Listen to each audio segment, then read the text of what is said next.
Good day po, ma'am. This is our documentation for our midterm activity.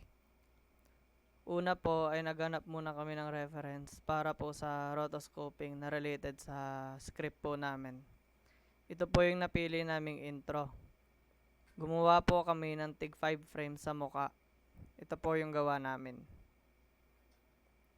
Then ang next po is yung sa daan na may tigli 5 frames din po. Ayan.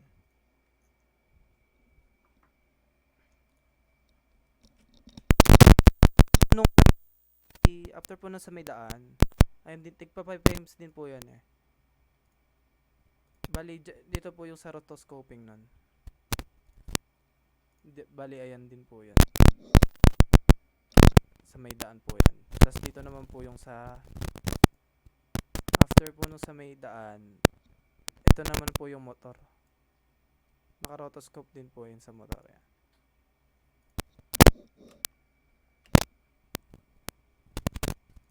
Ayan po yan.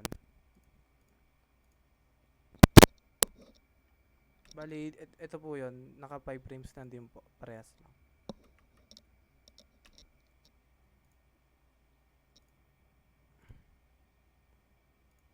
Then after po niyang sa motor na yan,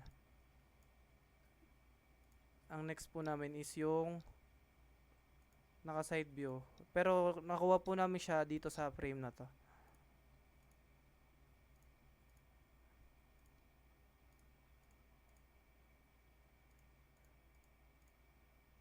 Ayan po.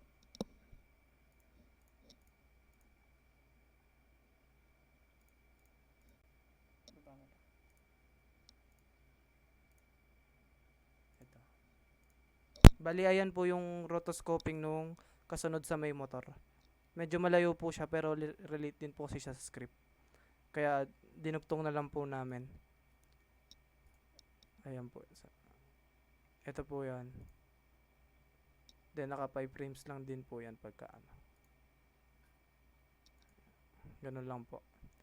Bali, ito po yung result ng gawa namin. Pero bago po namin ano yan, sinave po namin siya na ganyan po kami. Punta po kami sa render, sa output settings, then nag-add ng name, tsaka sinet po sa MP4. Then after po nun, masisave po siya rito. Bali, ito po yung results nung gawa namin.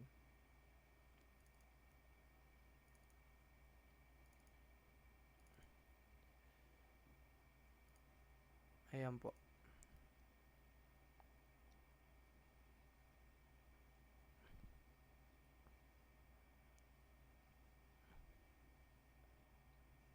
Na-upload na rin po namin na-upload ko na rin po sa YouTube ko yung gawa namin.